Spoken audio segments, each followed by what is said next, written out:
क्षमा breaking Jain news. एक दो प्रसंग हमें बार बार स्मरण में आते हैं कि गुरु नहीं है किंतु गुरु वाणी आज हमारे लिए प्रतिपल मार्गदर्शन कर रही है। महाराज जी ने तो कहा कि रोम रोम में बसे हैं, श्वास श्वास में। ये तो निश्चित है शिष्य वही होता है जिससे गुरु कभी दूर नहीं होते। बाह चुना कर जात हो निवल जानकर मोए, वो हृदय से जब जाओगे तब मान जानेंगे। तो अर्थात वह अपने भले चले गए किंतु अपने हृदय में तो आज भी विराजमान है और उनका ही मार्गदर्शन हमारे लिए हमारे मार्ग को प्रशस्त करेगा। गुरुवर ज्ञान राजर्षि बार बार कहते थे, आचार्य ज्ञान सागर जी का उपकार हम सिद्ध बनने के बाद भी नहीं चुका सकते, क्योंकि गुरु का उपकार चुकाना इतना सरल सहज नहीं है। फिर भी उनके जब संस्मरण स्मरण में आते हैं तो एक बार हम महाराज लोग बहुत अच्छा एक पेन था जिसको दबाने से चट चट करते तो पेंसिल बाहर निकलती थी, पेन वगैरह।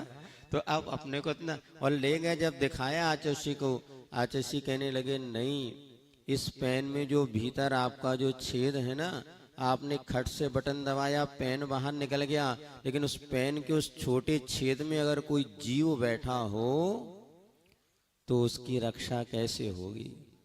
तब लगा अहिंसा महाव्रतों की रक्षा करना पहले विचार में उत्पन्न तो हो कि इसमें भी कोई जीव हो सकता है।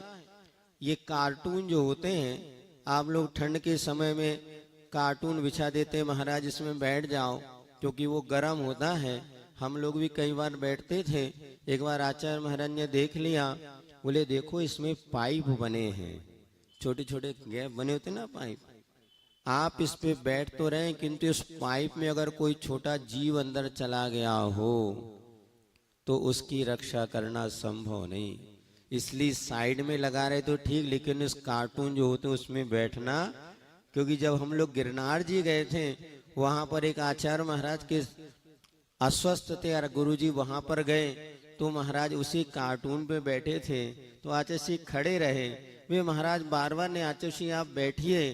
फिर आचार्य ने धीरे से हम लोगों की तरफ देखा तो हम लोगों ने उस कार्टून को अलग किया, फिर आचार्य महाराज वहां तख्त में बैठ गए। ये कितनी सूक्ष्म दृष्टि थी। आज उस ओर हमारी दृष्टि जाती ही नहीं कि यहाँ पर कहीं हिंसा हो सकती है। एक बार का प्रसंग था, मुक्तागिरी में हम सभी साधुगण बैठे थे, हमारी भी उसमें मुनि दीक्षा हो चुकी थी और 98 की बात होगी। स्वाध्याय चल रहा था और स्वाध्याय चलते चलते अभय सागर जी महाराज भी स्वाध्याय में थे। यद्यपि और उन किसी कार्य के लिए कोई रेफरेंस प्रसंग देखने के लिए किसी ग्रंथ की आवश्यकता पड़ी और बाजू में ब्रह्मचारी जी भी बैठे थे। तो सहज बोलने में आ गया, भैया जी वो ग्रंथ उठा के ले आओ। आज हमें भी लगता तो है कि कितनी सूक्ष्म और महान दृष्टि थी। तो जैसे उन्होंने कहा ब्रह्मचारी जी ग्रंथ उठा के ले आओ, हमारी अलमारी में रखा है, तो आचार्य कहते भैया एलक जी पीछे और दे दो ब्रह्मचारी को। अब वो महाराज क्या कहने लगे, आचार्य ब्रह्मचारी को पीछे और दे दो। तब धीरे से आचार्य ने कहा देखो वो ग्रंथ को उठाने पहले के परिमार्जन करना जरूरी होगा, क्योंकि आपका आदान निक्षेपण समिति है और जब परिमार्जन करेंगे तो ब्रह्मचारी कैसे परिमार्जन करेगा, और निश्चित ही बिना परिमार्जन के लाएगा तो आपको नीचे जब वो जा रहा है वहां तक तो देख करके तो जाएगा नहीं। हो सकता वो जल्दी जल्दी महाराज ने बुलाया बिना देखे चले और रास्ते में कोई जीव मर जाए तो इसके पाप के भागीदार कौन बनेंगे। इसलिए एक काम करो पीछे दे दो। तुरंत महाराज को समझ में आया और उन्होंने अपना स्वयं उठ करके गए और ग्रंथ उठा करके लेके आए। और यह छोटी सी घटना आज तक प्रतिपल दिमाग में, जो गुरुजी ने संस्कार ये बार बार याद में आता है। भले कुछ कर्तव्य करना पड़ता है लेकिन मन कचोटता है कि देखो इस तरह से हमारी एरिया समिति की रक्षा, आदान निवेश समितियों का रक्षण कैसे होगा। ऐसी महान दृष्टिकोण वाले हमारे गुरुजी थे। एक बार कुंडलपुर का प्रसंग है, आहार के बाद श्रावक आचर्षि को छोड़ने आए और उन्होंने आचर्षि का कमंडलू जो था, जब समूह शरण वहां पर जो मंदिर बना है वहीं कमंडलू रख दिया होगा। अब आचार्य महाराज भी इधर आ गए, ज्यादा उनको कोई चर्चा में व्यस्त हो गए और उनको कमंडलू की आवश्यकता पड़ी। अब देखा तो वहां कोई श्रावक आचर्षि को कमंडलू मिला नहीं, तो वहीं बाजू में 52 नंबर मंदिर के सामने मंदिर में इलक प्रशांत सागर जी महाराज उस समय मुनि नहीं बने थे, वो भी वहां पर रहते थे। उनका कमंडल मंदिर के बाहर ही रखा था। तो आचर्षि 51 नंबर मंदिर से आए और कहते हैं, प्रशांत मैं तुम्हारा कमंडल ले जाऊं या मैं तुम्हारा कमंडल ले जा रहा हूं।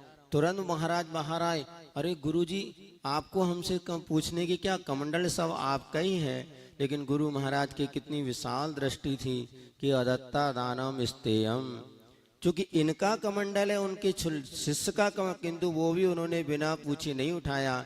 और जब महाराज ने अपने हाथ से कमंडल आचर्षि को पकड़ाया तब वो लघु शंका गए।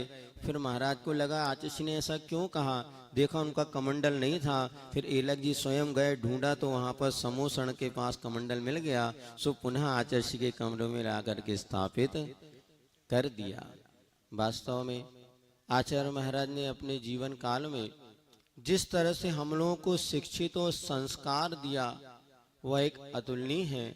आचार्य महाराज बार बार कहते थे, अगर हमें अपने जीवन में व्रतों की रक्षा करना हो तो कठोर बनना पड़ेगा। जितने हम व्यावहारिक जीवन में उलझते रहेंगे शायद हमारे व्रतों की रक्षा भी कठिन हो जाएगी। किसी ने आचार्य महाराज से पूछा, ये संस्मरण हमने समग्र ग्रंथ में पढ़ा था कि आचार्य महाराज हम लोग इतनी दूर दूर से आपके पास आते हैं और आप हमसे कभी बैठने को तक नहीं कहते हैं। थोड़ा तो आपको इतनी विनय तो होनी चाहिए। हम कलकत्ता दिल्ली यहाँ से आए और आपने हमारे लिए बैठने तक को नहीं कहा। आचर्षि मुस्कुराने लगे और आचर्षि ने इतना ही कहा, भैया बात ऐसी है कि मैं आपको कहूँ भैया बैठ जाओ और आपको जाना हो अब आप जा भी नहीं पाएंगे, मेरी वजह से आपको बैठना पड़ेगा, क्यों गुरु की आज्ञा तो टाल नहीं सकते। और फिर मेरा आप ये भी अदत्ता दानम स्तेयम जैसा हो जाएगा कि आप बैठना नहीं चाहते और मैंने आपको रोक लिया। ऐसा ही एक बार हमारे साथ हुआ कि हम खुरई में चातुर्मास चल रहा था, 2003 की बात है, और एक श्रावक आकर के हमारे पास बैठा और हमें आहारचर्या के लिए जाना था। तो हमने कहा भाई ठीक है हम तो जा रहे, तुम्हें बैठना हो बैठो, अब तुम बैठो हम जा रहे। कभी कभी अपन थोड़ी हंसे मजाक में कह देते, भैया तुम बैठो हम आते हैं। अब वो उसने सही समझ, हम तो आहार करने चले गए और जब 1 घंटे सवा घंटे बाद आए तो वो श्रावक वहीं बैठा था। हमने कहा क्यों भैया गए नहीं, महाराज आप ही ने तो कहा था बैठो हम आते। तब हमें लगा देखो वो दृष्टि वहां पर लगी कि अगर श्रावक नहीं बैठना चाहता हमने कह दिया बैठेगा। और दूसरी बात ये है, मैंने आपको कहा बैठ जाओ और मैं जब बैठता हूँ तो पीछे लगा करके बैठता हूँ, कोई जीव जंतु ना मर जाए, और आप बैठेंगे तो कैसे बैठेंगे, तो मैं कैसे आपको आदेश दे सकता हूँ। हाँ, श्रावक की विनय और साधु की विनय दोनों में बहुत अंतर है। साधु मुस्कुरा के आशीर्वाद दे देता है, इससे ही श्रावक की विनय हो जाती है। आगे उसको बैठना नहीं बैठना ये उसको ऊपर आधारित है।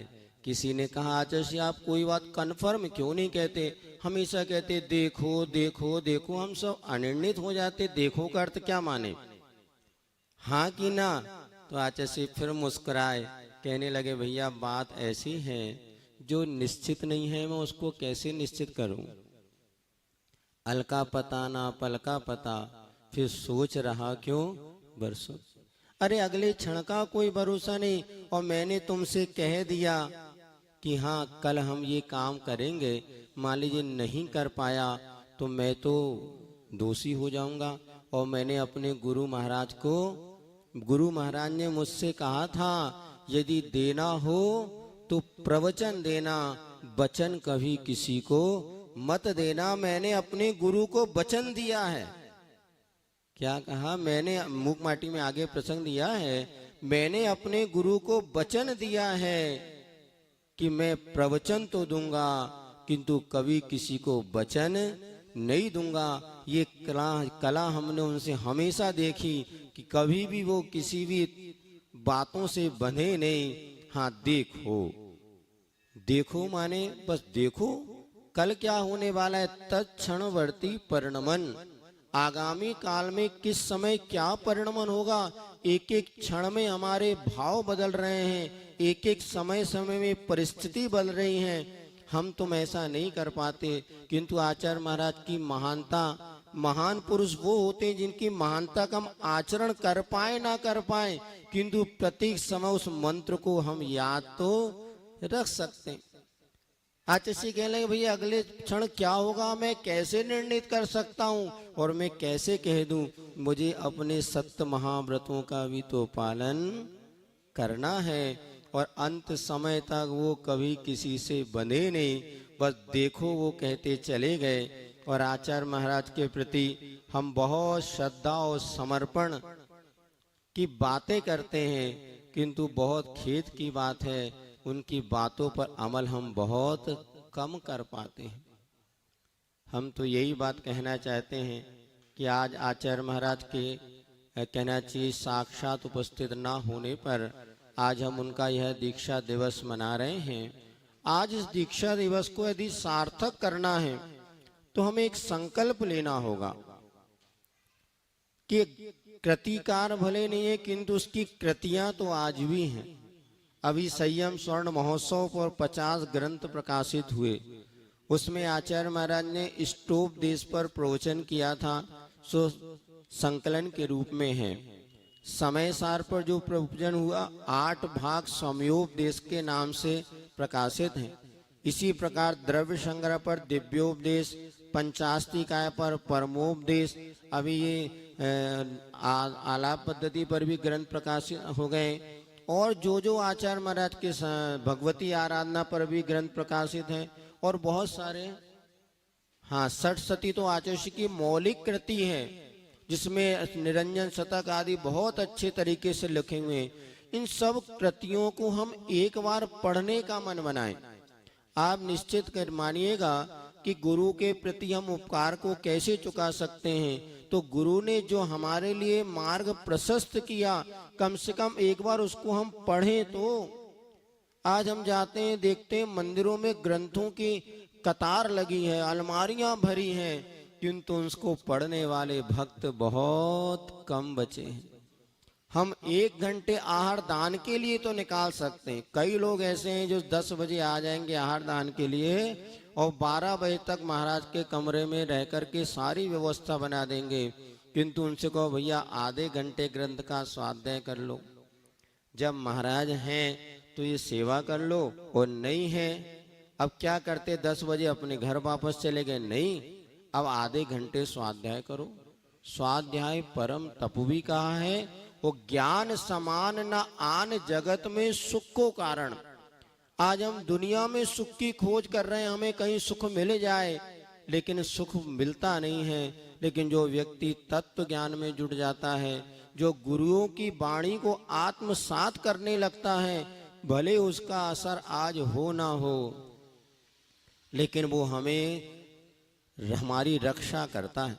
आज इसी ने एक बार ग्रंथ में लिखा, एक स्वाध्याय के समय हमने पढ़ा, वैक्सीन होती ना, वैक्सीन, आप लोग वैक्सीन किस लिए लगवाते हैं, रोग होने के बाद कि रोग होने के पहले? हैं वैक्सीन कहते ना। अभी जैसे कोरोना की वैक्सीन लगी तो भाई आगामी समय में हमें अटैक ना करे, इसलिए पहले से आप सुरक्षित हो जाते हैं। ये औषधि नहीं है किंतु आपकी सुरक्षा का साधन है। इसी प्रकार आज आपको कोई दुख नहीं है, कोई कष्ट नहीं है, आपका पुण्य है, किंतु भविष्य में यदि हमें अपने आप को सुरक्षित रखना है तो जिनवाणी रूपी वैक्सीन को निश्चित अपने भीतर प्रवेश करा देना चाहिए, जिससे हमारा जीवन सुरक्षित और संस्कारित बना रहे। आज सब कुछ हमारे पास है, किंतु वो नहीं है जो हम चाहते हैं। आज जीवन में धन संपदा अटूट है। पहले लोग इतने धनवान नहीं थे जितना कि आज धन बढ़ गया है। पहले परिवार में सदस्य ज्यादा थे और व्यवस्था कम थी। आज व्यवस्था ज्यादा है और उसको उपभोग करने वाले कोई नहीं है। अब ऐसे समय में जिनवाणी मात हमारे लिए साधन है और हम सबका सौभाग्य है। ये मूक माटी जैसे महाकाव्य के आचार्य महाराज ने रचना की, इसका अर्थ अनुवाद सब कुछ हमारे सामने है। बस आज जो भी हमारी बात सुन रहे हैं, आज गुरु महाराज के दीक्षा दीक्षा से संकल्प करें कि गुरु महाराज द्वारा उपदेशित रचित एक ग्रंथ का हम स्वाध्याय जरूर करेंगे, जिससे कि गुरु के प्रति हमारा यह उपकार या गुरु ने जो हम पर उपकार किया उसके उपकार को हम चुका सकें। और भले जितना चल पाए, किंतु यदि वो ज्ञान, वो गुरु की वाणी अगर हमारे भीतर रहेगी तो आज नहीं कल निश्चित हमारा मोक्ष मार्ग प्रशस्त होगा। हम सबका मोक्ष मार्ग प्रशस्त हो, हम सब संसार के दुखों से बचे। इसी मंगल भावना के साथ गुरुवर के चरणों में पूरा नमोस्तु करती है। बोले भगवान महावीर स्वामी की।